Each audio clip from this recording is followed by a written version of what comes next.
Oke, assalamualaikum warahmatullahi wabarakatuh. Bersama gue Bayu di Storymon ID. Kali ini gue kedatangan tamu bro. Henggi. Kebetulan dia sohib baik gue di naik gunung. Ya. Waktu itu di tahun 2015 ya bro ya? Iya, udah lama banget sih ya. Iya. Ya. Waktu itu kita naik gunung itu di open trip ya? Open trip. Open trip itu sekitar ada 28 ya 28 orang, dan kebetulan kan naik ke Cikuray itu gua nggak langsung semuanya. Kita dibagi 3 rombongan. Pertama rombongan ada lu rombongan berapa tuh? Gua ke rombongan terakhir ketiga. Rombongan ketiga. Nah, gua nggak tahu kan di perjalanan itu ceritanya dia sama gua, ternyata dia si Hengki ini dia punya cerita nih. Karena kan gua nggak satu perjalanan sama dia.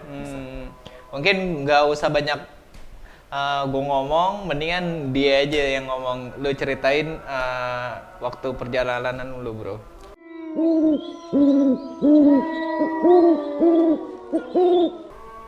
Jadi waktu gua ke Cikuray itu kan kita emang bisa ya.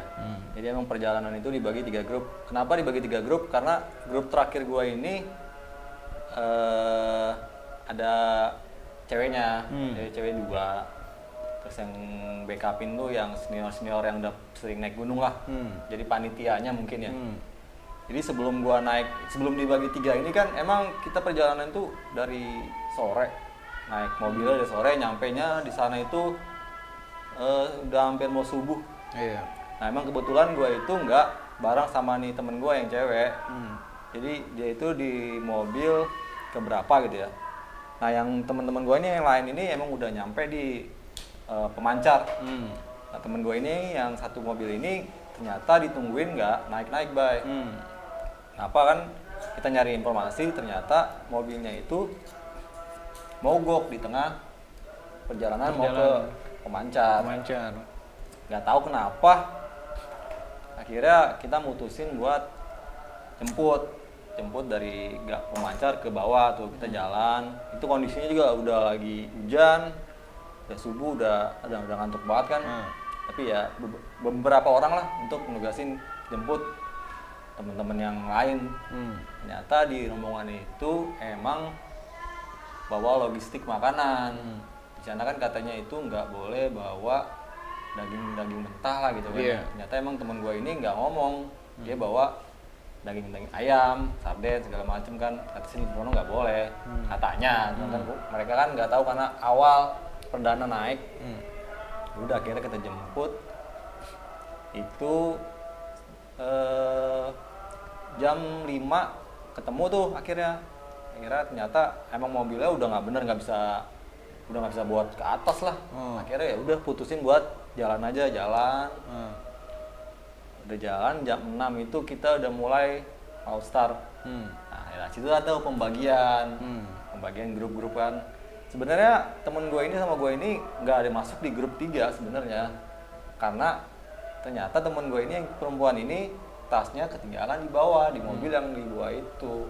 Ya akhirnya udah mutusin daripada kita lama-lama kan jalan nungguin temen gue yang tasnya ketinggalan, dibagilah tuh 1-2, lu di grup 1 kalau salah kan, grup 1 tuh naik duluan. Nah yang buat ngambil tas di bawah ini kita teleponin tuh supir kan, nggak ada nomornya, nggak ada yang punya nomor. Kita teleponin supir, nggak ada. Akhirnya ya udah mutusin lu turun aja dah. Akhirnya gue turun ke bawah. Gue kan bingung kalau gue turun sendiri bakal lama banget turun kan. Gue nyari tuh tumpangan ada. Di situ kan ada warung-warung tuh. Gue nanya, bang bisa turun ke bawah nggak bang? Emang kenapa? Tas saya ketinggalan di bawah. Oh yaudah, ntar saya anterin naik motor. Ternyata bawa motor apa gue nggak ngerti dah. Turun ke bawah. Lu bayangin turun gunung naik motor. Buset deh, itu kan dari pos Pemancar ke bawah itu sekitar ada 800 meter mungkin ya. Wah, tahu deh, ajan.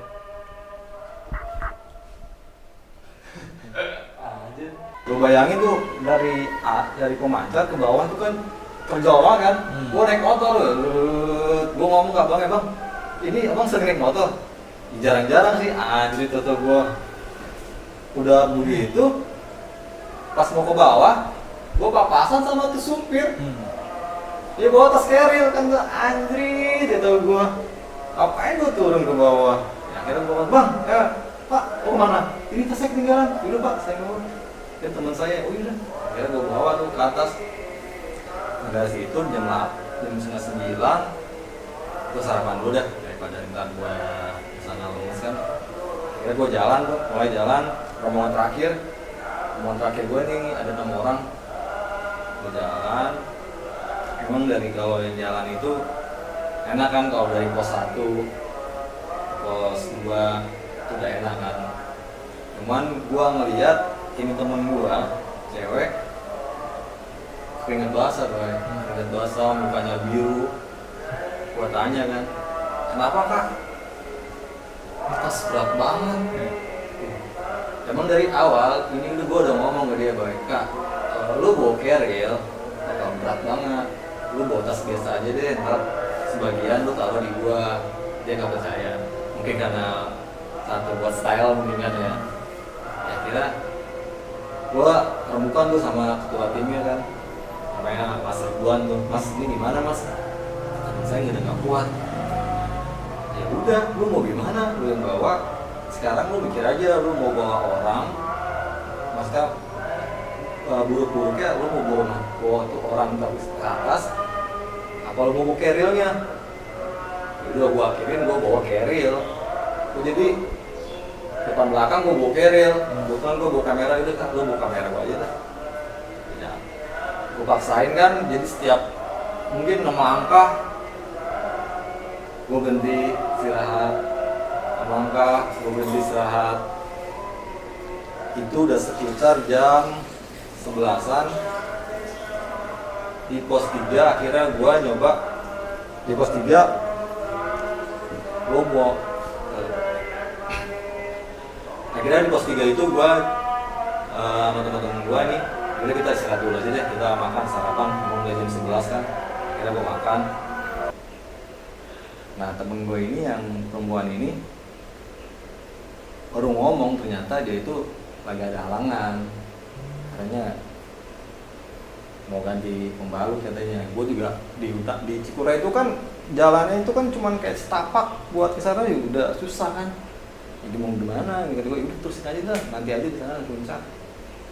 Sampai ya udah habis makan kita ikutin jalan lagi. Tiap 6 langkah gue berhenti jalan. Nah gue nggak tahu tuh ya, kayak ada sesuatu yang kayak ngeganjel gitu. Ada suara kayak orang lagi ngegendong gitu, bay. Apa sih, kayak ibu-ibu nyanyi.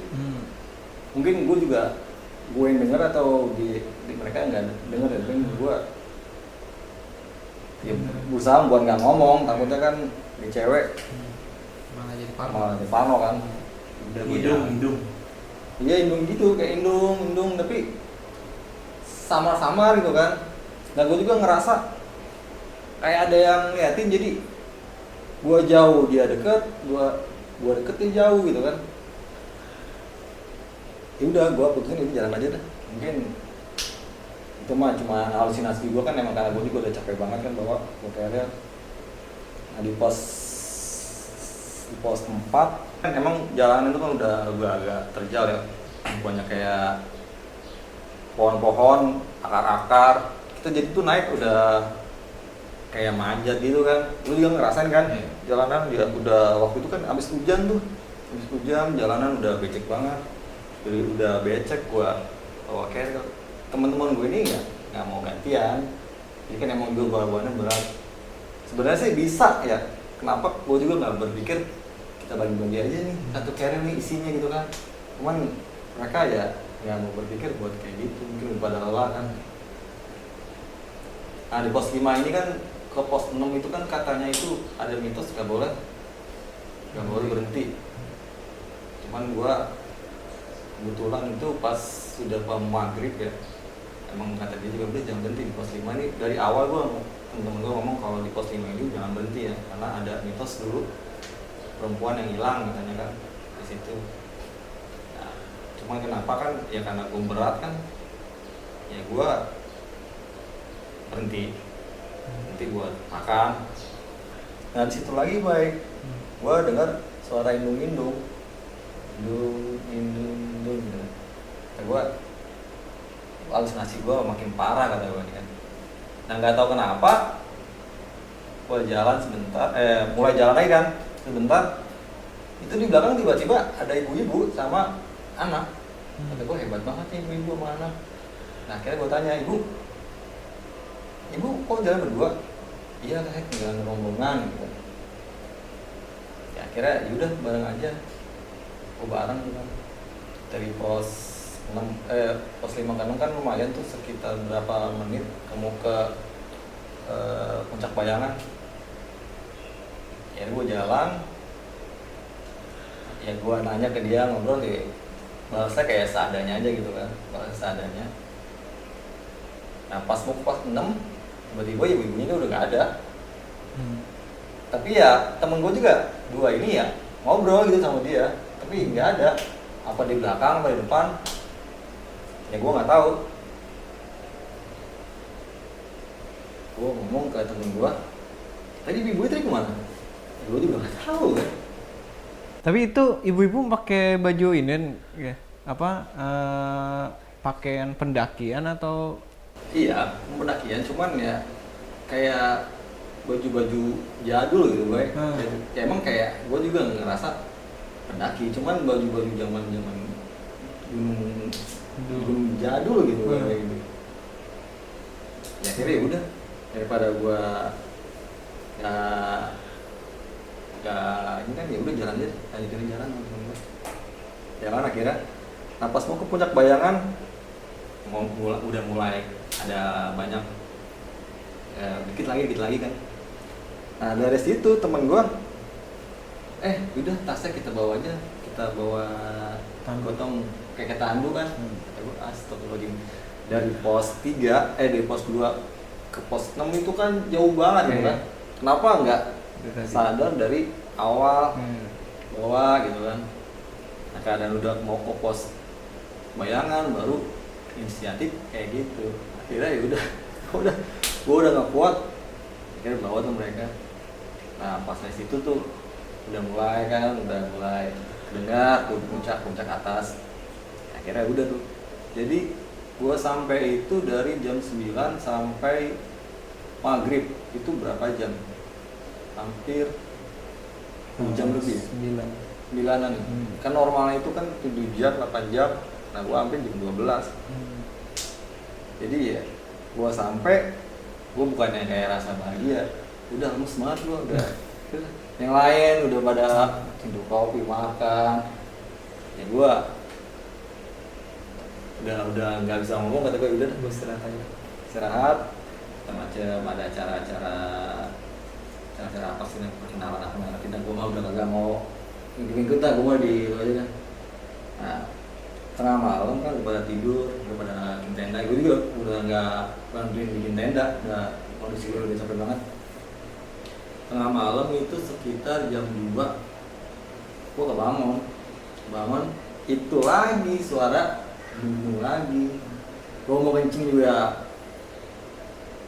gue udah kebelah kan, udah kencing ya, kayak gue kencing. Nah pas dari situ gue ngeliat kayak apa sih, kayak rokok, kayak nyala rokok gitu ya. Tapi gue lihat, gue deketin dia ngejauh, gue jauh dia deket.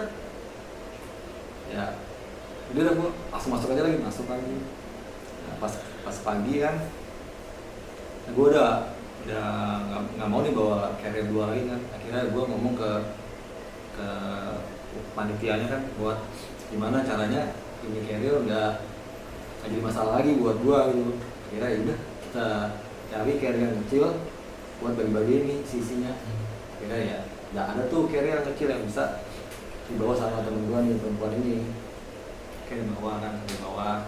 Akhirnya udah kita mulai turun itu jam 9 jam 9. Nah turun ini ya udah nggak dibagi-bagi grup lagi lah. Gue juga udah, karena kan udah dibagiin porsi masing-masing tuh, tasnya udah dibagi-bagiin lah. Barang-barang juga udah mulai dikit kan. Nah pas turun juga kan udah cepet-cepetan ada tuh, karena kan kita ngejar waktu itu kan Seninnya itu kita mau kerja tuh, jadi kita iya Sabtu Minggu ya kita turun, Minggu kita udah mengejar waktu turun. Nah pas turun kan lu baru kan sama gua tuh, akhirnya kita juga turun bareng. Nah disitu juga emang kita udah nggak ada sesuatu yang mistis lagi lah. Tapi lu sempet gak tuh lu tanyain ke pos ini? Nah iya, karena gua kan penasaran ya, masa ada ibu sama anak bawa naik ke atas kan dulu. Gue tanya sama ke pos di setelah di bawah itu kan pos pendaftaran. Mas, kalau bukan ya, gue adalah gitu kan nanya, di sini emang kemarin ada yang bawa anak gitu kan? Enggak lah mas, di sini nggak ada. Dari kemarin juga kebanyakan anak muda. Nah dari situ gue udah, wah berarti gue ngeliat hal mistis gitu kan. Apa mungkin cuma pikiran gue, cuman ya emang di saat itu gue kayak nyata gitu Bang. Tapi temen lu yang bareng sama lu tahu juga? Enggak, jadi kan pos di situ yang waktu kondisi gue kan berhenti 5 menit buat istirahat kan. Nah ada ibu-ibu itu, ibu-ibu itu juga kan ngelewatin temen gue. Nah dia juga nggak melihat. Si Ridwan itu nggak melihat. Gue masih penasaran ya. Ya waktu yang lu ketemu si ibu-ibu itu, dia pakaiannya benar-benar rusung atau pakaian yang ini? Kalau dari pakaian sih ya, gue bilang sih ya nggak terlalu ya, cuman baju polos gitu. Cuman emang agak custom, bukan custom sih, apa sih, lecek gitu kan. Kan pikiran gue kan ya namanya gunung kan, kita juga baru lecek. Ya gue sih di situ ya udah nggak berpikir aneh-aneh, cuman karena kondisi gue terlalu capek. Cuman yang gue nggak habis pikir itu, dia tuh bawa anak yang umuran sekitar 6 tahun itu gitu. Nah, kan ibu-ibu nih sama yang kejadian yang lu dengar suara indung-indung ya, lu nggak ngelihat sosoknya gitu, nggak penasaran buat kayak ngelihat gitu? Kalau dari lihat sosok sih gue nggak ngelihat ya, karena gue udah nggak pengen lihat yang kayak gitu kan, lagi kondisi kayak gitu. Pikiran gue ya udah sampai puncak aja gitu. Terus yang waktu lu ngencing tuh pas ngeliat itu cuman kayak apa sih, rokok, bara rokok. Jadi kayak dia emang agak jauh gitu kan. Kalau gue melihat itu dia ngejauh, gue pengen ngedekat, dia tuh ngejauh. Jadi kayak mungkin karena gue sembarangan kali ya, sembarangan nggak ini ya. Jadi gue dari situ juga kan gue nggak lama-lama di situ, gue rencana lagi ke tenda. Tapi pas lo ketemu sama ibu-ibu tuh, lo sempat tanya lagi nggak Min? Maksudnya kayak alamatnya dari mana gitu? Enggak, jadi kan gue nanya juga kan, dia kan kayak jawabnya nggak mau gitu. Gue tanya, ibu, kan dua, dia jawabnya cuma singkat, cuma ngangguk gitu kan. Ya dia bilang, gue tanya lagi kan, itu ibu nggak bawa perlengkapan? Baru tuh dia jawab, iya di depan kayak gitu. Ya gue kan nggak pernah nanya kan, takut dia juga risih gitu sama gue. Akhirnya dia juga jalan, temen gue juga kan di depan nggak lihat. Ya gue berpikir ya mungkin halusinasi gue, mungkin nggak tahu gimana. Tapi ya gue lihat kayak emang jelas itu, jelas itu ibu. Ya jadi mungkin ya coba yang gua bisa ceritain ke channel ini ya. Kurang lebihnya lah gitu. Mungkin nanti kalau ada gua kesempatan lagi sini gua ada cerita-cerita yang Pasti. mungkin lebih menarik. Gue juga sebenarnya baru tahu nih kalau waktu kita ngedaki gitu cuman beda rombongan, tapi lu yang banyak cerita nih. Gokil. Dia juga punya YouTube nih, namanya Urusan Mendaki ya. Ya, ntar gua cantumin di deskripsi ya, boleh lu kepoin, jangan lupa subscribe ya. Sarah. Oke, thank you bro. Oke, gua tunggu ajakan naik gunungnya lagi. Bersama gua Bayu di sini di Story One ID.